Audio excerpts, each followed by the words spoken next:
अस्सलाम वालेकुम वरहमतुल्लाहि वबरकातुहू। दोस्तों, आउं आहियां अली हसन अब्बासी।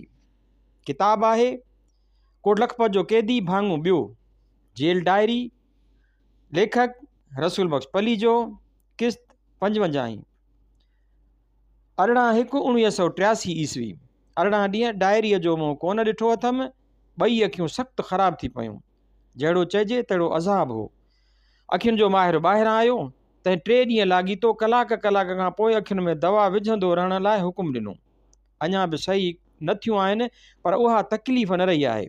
आहिस्ते आहिस्ते अखियूं ठीकु थी रहियूं आहिनि, पर अखियुनि जे माहिर चयो त उहे दवाऊं हमेशह सालनि जा साल इस्तेमालु कंदो रहिजां। वॾो आज़ारु थियो। उन जे विच में नओं साल आयो। 24 डिसंबर ते अनवर, मेहदी ऐं ज़ुल्करनैन वकील आज़ाद थी विया। 7 तारीख़ मुंहिंजी नज़रबंदी वधी। आरब, काज़ी, पत्थर, सांगड़ जा दोस्त मिलण आया। कचहरियूं थियूं, पर 4 दफ़ा माण्हू मोकिलण खां पोइ मालूम थियो त हमरा को बि अहवाल छॾे कोन विया आहिनि। जो नकुल तोड़े किताब कोन आया। मतिलबु त मुलाक़ात मज़ो ॾिनूं, पर उन सां गॾु मसालो कोन मिलियो। मुख़्तियार ऐं अली हैदर शाह जा ख़त मिलिया। हैदर शाह जो ख़त त 18 सिफ़ुनि जो आहे। खेसि मुख़्तियार जी बेगम मार्फत कुझु किताब ऐं रिसाला ऐं 100 रुपया मोकिलिया अथमि। ॾिसूं त सुभाणे पहुचनिसि था या न। डॉक्टर न्याज़ी ॿियो नओं डॉक्टर आयो आहे। कराचीअ जो डो मेडिकल कॉलेज में पढ़ियो आहे। 2 साल हैदराबाद में बि रहियो आहे। सिंधी ॻाल्हायो वञे, बिल्कुलु पंहिंजाईअ सां मिले थो। अॼु बि आयो हो। आहे मियांवाली जो पठान। राव रशीद अॻूणे IG पुलिस पंजाब, जेको पोइ क़ैद हो ऐं जेको विच में MRD पंजाब जो कन्वीनर हो, सो हाणे मुख़्तियार सां गॾु साहीवाल में बंदि आहे। तंहिंजी बेगम चवाए मोकिलियो आहे त कंहिं शइ जी ज़रूरत हुजे त मोकिलियूं। मूं संदसि शुक्रियो अदा करे मोकिलियो आहे। मुड़ुस चयो हूंदुसि, उनखे मुख़्तियार भरियो हूंदो। 21/1/1983 ईस्वी। 11 बजा ॾींहुं। ॾाढो सीउ आहे। अख़बार कान आई आहे। ख़बरुनि में ॿुधुमि त आज़ाद कश्मीर जे ब्रिगेडियर हयात जी जाइ ते मेजर जनरल अब्दुर्रहमान रखियो वियो आहे। कश्मीरी अॻवान मंझांसि बेज़ार हुआ। बुज़ुर्ग सियासतदान यूसुफ हारून ज़िया सां मिली खेसि पंहिंजो फार्मूला ॾिनो आहे। उहो फार्मूला कहिड़ो उस्तादीअ वारो आहे, तंहिंजी जॾहिं ख़बर पवे। बहरहाल आसारनि मां ॾिसिजे थो त अमरीका ज़िया सां जेको ॻुझो अहदनामो करे पाकिस्तान खे ज़रे घटि ख़रीद करे छॾियो आहे, सो हाणे पंहिंजी ख़रीद कयल शइ खे कंहिं अजाए फॾे फसाद खां महफ़ूज़ रखण लाइ कुझु ततन तारी कंदो। को अहिड़ो हिसाब रखणु घुरे थो जो संदसि माल सलामत रहे ऐं चरी क़ौम बि फ़िलहालु ख़ुशि थी वञे। असांजो पीर साहिबु पागारो 2-3 ॾींहं माठ में आहे। ज़िया चयो आहे त मूं खेसि हुकूमत ॾियण जी ॻाल्हि कान चई हुई। फ़ख़्रु मुक़दम थियो आहे। हाणे खेसि महीने में 6 बदिरां 7 ॾींहं माफ़ी मिलंदी। ॾाढी लय में आहे। रफ़ीक जी कोर्ट गश्त जी ड्यूटी आहे। रोज़ु ईंदो आहे। अॼुकल्ह कराचीअ जी अमुन अख़बार मिलण लाइ कोशिश में लॻियल आहियूं। हिते जे अख़बारुनि में सिंध जी का बि ख़ासि ख़बर कान्हे त कहिड़ी लॻी कहिड़ी भरी। कल्ह 3 ॾींहं हुकूमत जा हुकुम पहुता आहिनि त तक़रीबकारीअ जे इल्ज़ाम में क़ैद माण्हुनि खे संदन घर वारा मुलाक़ात ते जेको मानी टुकुर आणे ॾींदा हुआ, सो बंदि कयो वञे। संदन मानी बि ॿियनि क़ैदियुनि खां जुदा ख़ासि हिफ़ाज़ती बंदोबस्त सां तयारु कई वञे। दलील उहो त मतां खाधे में ज़हर हुजे। सुबुह जो कराचीअ खां नूर बानू पई ॻाए।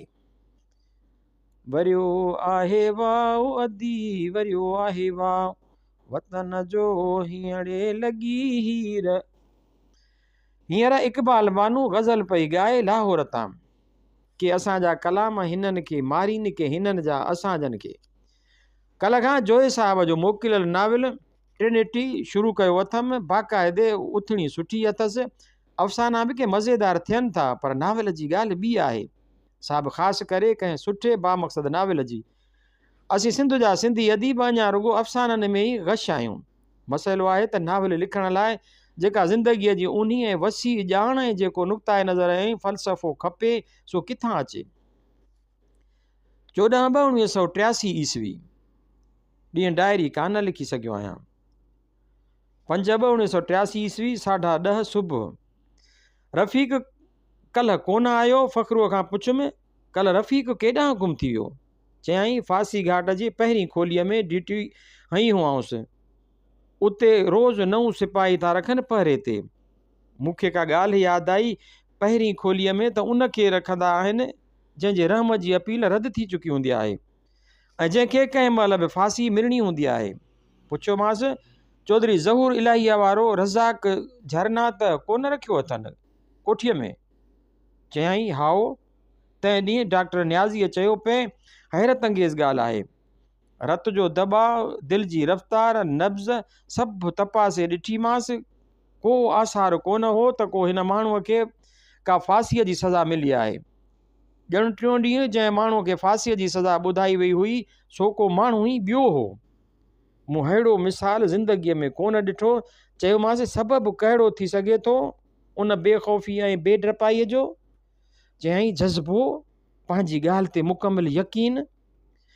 अखियुनि में रोज़ 3 दफ़ा दवा पई पवे। उहो किसो ईअं हलंदो रहियो आहे। दवा न पाइबी त तकलीफ़ थींदी। डॉक्टर चवे थो त उहा अखियुनि जी ॼण ख़ुराक करे सम्झ। मानीअ सां गॾु अखियुनि खे उहा ख़ुराक ॾियणी आहे। सियारो मोकिलाणी पियो करे। अॼु न्यापो पहुतो त मुख़्तार जी बेगम चवाए मोकिलियो आहे तां मुलाक़ात ते वई हुयसि, किताब ऐं रक़म ॾेई आई हुयसि।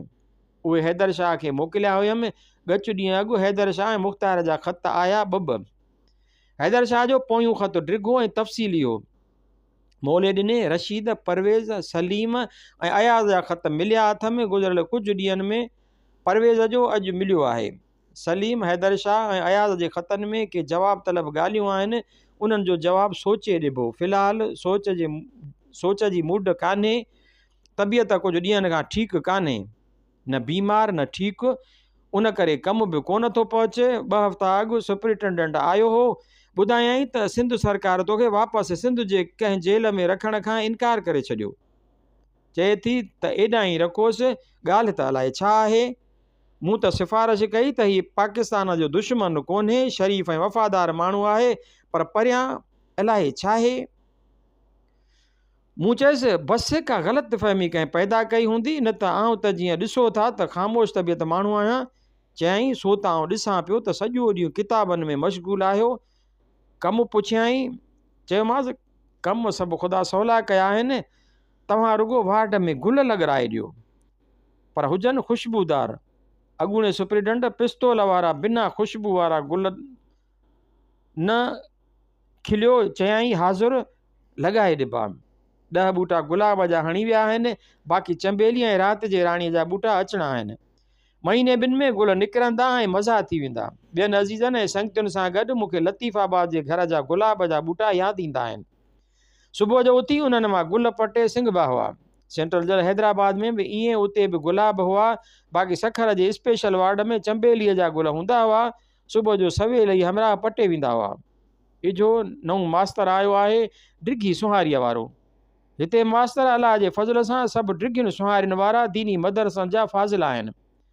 ख़बरूं चारूं थियूं। चए मदरसनि में अख़बार बि पढ़णु कोन ॾींदा हुआ। ॿियो त ठहियो, पर जे सदर मदरसा हेड मास्टर हदीस जे फ़न मज़मून सब्जेक्ट जो ॼाणू आहे त ॿियनि फ़ननि जो किताब ॾिसणु कोन ॾींदो। लाइब्रेरियूं आहिनि से किताबनि सां सथियूं पियूं आहिनि। अणछुअल किताब मोगन जो वलर कढियो हर साल मसीतुनि में मोकिलीनि त दीन जी ख़बर न दुनिया जी। जमियत उलमा पाकिस्तान ऐं जमियत उलमा इस्लाम जी सियासत जो ज़िक्र निकितो। रफ़ीक बाजवा खां मुतासिर आहे घणो। रफ़ीक बाजवा उहो जेको क़ौमी इत्तेहाद जो जनरल सेक्रेटरी हो, पोइ भुटे सां मिलण करे कढी छॾियाऊंसि।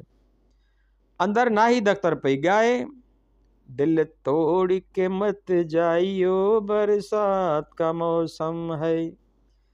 शाह जा अवामी इनक़िलाबी शेर चूंडे लिखी छॾिया अथमि कापीअ ते। हाणे उन्हनि ते लिखण जो मरहलो आहे।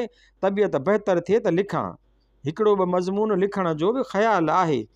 बेगम राव रशीद मौसमियुनि जो खोखो ॾियारे मोकिलियो आहे। रोज़ु 2 गिलास रस कढियो पियो पीअंदो होसि। आख़िर थधि थी पियमि। 2-3 ॾींहं छॾे ॾिनो अथमि। मौसमियूं सुकी न वञनि। परवेज़ चई वियो आहे त शुक्रगुज़ारीअ जी चिठी लिखी मोकिल। छा लिखां? भारत ऐं चीन जे ॻाल्हियुनि जो ॿियो दौरु पीकिंग में पूरो थियो आहे। को ख़ासि वाधारो कोन थियो आहे, पर ॻाल्हियूं जारी रहंदियूं, उहो बि चङो। अमरीकी वज़ीर ख़ारिजा पीकिंग में आहे। ॾिसूं त छा थो खड़ तेल निकिरे।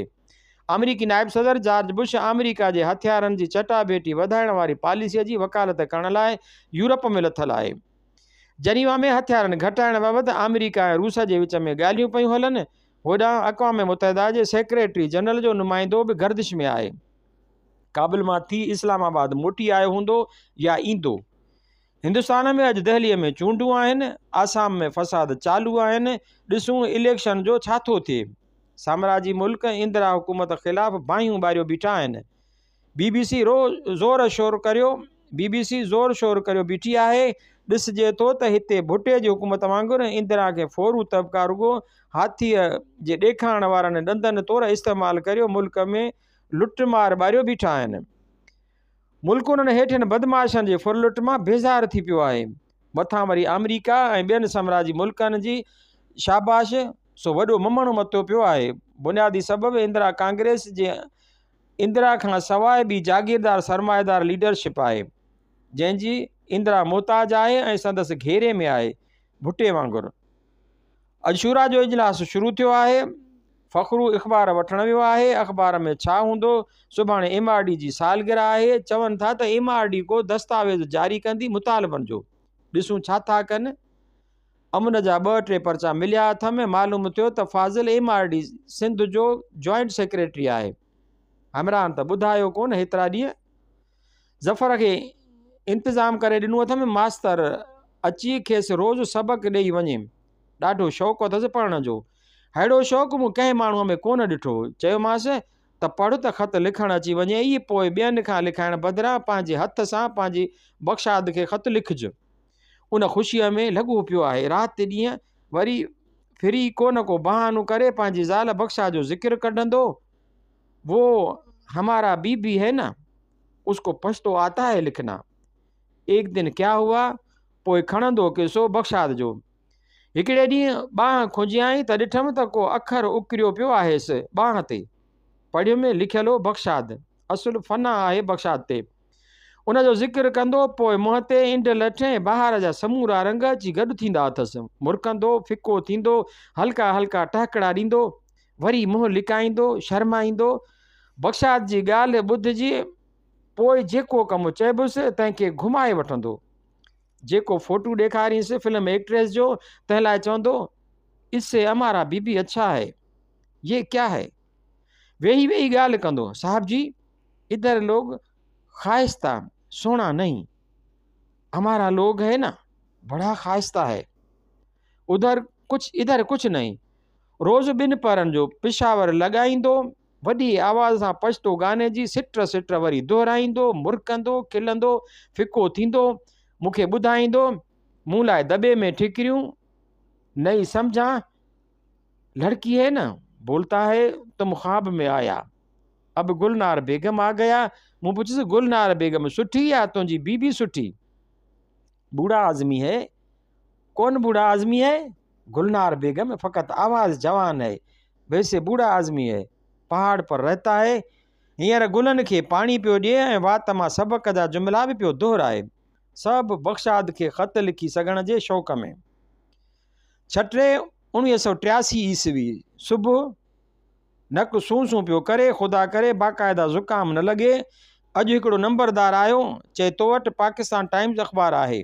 ख़ैर बदिलियुनि जूं ख़बरूं पढ़णियूं आहिनि। कंहिंजूं बदिलियूं? साहब वॾे जी बदिली। केॾां? फैसलाबाद। ऐं फैसलाबाद वारो हिते जे वाक़ई बदिली थी जनाब मसूद अनवर कुरैशी ऐं ॿियो आयो त उन मां जिंद छॾाइण लाइ पहिरीं शायदि उन सां बि कुझु वक़्तु छिक छिका न करणी पवे। कल्ह रफ़ीक खां पुछियुमि, 3 ॾींहं तुंहिंजी रज़ाक जे झरने ते ड्यूटी हुई, ख़बरूं चारियूं थियूं? चए हा। चई त ॿुधो अथमि त मूंखे 5-7 ॾींहंनि अंदरि फांसी ॾींदा। मूं चयसि त जंहिं तोखे ॿुधायो सो बकवास थो करे, इनशाला तूं आज़ादु थी वेंदे। मूं चयसि तो ईअं छो चयो? तोखे त ख़बर आहे त संदसि रहम जी अपील रद्द थी वई आहे ऐं कंहिं बि वक़्तु खेसि फांसीअ ते चाढ़े छॾींदा। ख़ामख़ा खेसि ग़लति फ़हमीअ में रखण जो कहिड़ो ज़रूरु? चयईं अॻुवाट ॿुधाइबो ई कोन्हे। जॾहिं आख़िरी ॾींहुं हूंदो आहे ऐं माइट मुलाक़ात लाइ ईंदा आहिनि तॾहिं ख़बर पवंदी आहे अमरा खे त सांझीअ रवानगी आहे। बल्कि पछाड़ीअ ताईं बि खेसि दिलदारी पई ॾिबी आहे त कानून जी पूराई पिया करियूं। टेलीफोन ते माण्हू वेठो आहे, वॾी दिलि कर फांसी रोकजण जो हुकुम अची वेंदो। जंहिं महिल तख़्ते ते बीहंदो ऐं मुंहं ते जलाद कारो कपिड़ो विझी छॾींदुसि, उन महिल बि डिप्टी सुप्रिटेंडेंट पुठी ठपरे दिलदारी ॾेई चवंदुसि, ॼिभ वातंदर कर, ॻाल्हाए ॿोलाए न, अलाह खे यादि कर, इनशाला फांसी रोकजण जो ऑर्डर अची वेंदो। ईअं चई सुप्रिटेंडेंट जलाद खे इशारो कंदो त हैंडल घुमाए।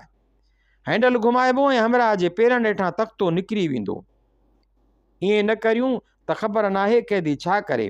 फांसीअ जी तारीख़ खां अॻु 5-4 ॾींहुं किताब पे पढ़ियुमि त ज़फ़र बोरची खाने मां चयो त साहिब जी सीटी वॻी आहे। छा ॻाल्हि आहे? कन ॾिनुमि त का बि सीटी बीटी कान हुई। शाम जो 5:30 बजे दरवाज़ो मूं वारो बंदि थियो वञे, 6 बजे धारे राति जे पहिरे वारो पहिरें नंबरदार पहुचियो वञे। उन ॾींहुं 8 थी विया, पर राति वारो नंबरदार कोन आयो। 8 बजे राति जो नंबरदार पैदा थियो। हर रोज़ नवां ईंदा आहिनि। पुछियोमांसि, कर ख़बर, अॼु देरि सां आयो आहीं? चयईं, तव्हां सीटी कान ॿुधी? थोरी गड़बड़ थी पई, उन करे देरि थी वई। मूं चयुसि, कहिड़ी गड़बड़? चयईं, फांसी घाट में हिकिड़ो हमराह जंहिंजूं अपीलूं सभु रद्द थियल आहिनि, रहमत जी अपील सदर वटि आहे, तंहिं पाण खे फाहो ॾेई टंगे छॾियो। इतफ़ाक़ सां पहिरें वारे नंबरदार दॿके जो आवाज़ु ॿुधो डोड़ी वञी ॾिसनसि त हमराह पाण खे टंगियो बीठो आहे। मस खेसि पकिड़े लाथाऊं, सीटी करायाऊं। गेट वारे दरबान सीटीअ ते ॿाहिरियों बगल वॼारायो। ॿाहिरियों समूरो सिपाह डोड़ंदो अंदरि आयो। अलाराम वॼाराइनि हा त असीं नंबरदार सभु डोड़ी वञूं हा। डिप्टी आयो, खेसि मार ॾियाराए ॿाहूं पुठेरियूं खोलीअ जे सीखुनि सां ॿधराए वियो आहे। वरी चवणु लॻो, ॾिसो सर जी, ज़लालत भेण सां हरामज़ादे जी, मरणू त ईअं अथसि, पर हीअ ज़लालत करे राज ते फासायईं। सॼो जेल जो अमलो ॾचे में अची वञे हा। ड्यूटी वारनि, नंबरदारनि, सिपाही, जमादार, जेलर खां वठी सुप्रिटेंडेंट ताईं सभु मुसीबत में पइजी वञनि हा। घणी कावड़ उन ॻाल्हि ते ॾेखारियईं त हिन बदमाशीअ जे करे वीचारनि ऑफिसरनि ते बि छंडा पइजी सघिया थे। मूं सोचियो त जॾहिं माण्हू ग़ुलामीअ जो आदी थी वेंदो आहे, तॾहिं हू पंहिंजे आकाउनि जे दिमाग़ सां सोचींदो आहे। हिन खे बि पंहिंजे कैदी भाउ जो ॾुख कोन्हे त वीचारे अलाए केॾे ॾुख विचां पाण खे मारियो थिए ऐं हाणे वीचारो केॾे अज़ाब में आहे। हिन खे घणो ॾुख रुॻो ऑफिसरनि ते छंडनि पवण जो हो। अॼेमाड़ीअ जे तरफ़ां पंहिंजी 4हीं सालगिरह मल्हाइण जो ॾींहुं आहे। ॾिसूं कहिड़ा था फाड़ा मारीनि। ज़िया उहे ई नित नयूं ॿोलियूं पियो करे। कल्ह चयो अथसि त हेसी ताईं जेको निज़ाम हो सो आवाम खे क़बूल कोन हो, नओं निज़ाम ॾिबो। 7/3/1983 ईस्वी सुबुह जो दिल्लीअ तां भोजपुरी लोकगीत ॿुधमि। सुर असांजे थर जे सुरनि जहिड़ा थे लॻा वणिया। राति कच देरि ताईं लियन आर्स जो आयरलैंड बाबति नाविल पढ़ियुमि। पहिरें दर्जे जो पहलवान थो ॾिसिजे, ॻरियूं ॻरियूं पिंजरियूं थो खणे। असर जे ख़्याल खां नाविल गच 1000 हार्स पावर जी ताक़त वारो थो ॾिसिजे। अॻिते ॾिसिजे नज़रियाती तरह पूरो सूंहं कोन्हे। उन करे ज़रूरु किथे न किथे खुटी पवंदो कंहिं न कंहिं बुनियादी ॻाल्हि में। हाल गस वठियो पियो हले, ॾिसिजे गोही किथे थो ॾिए।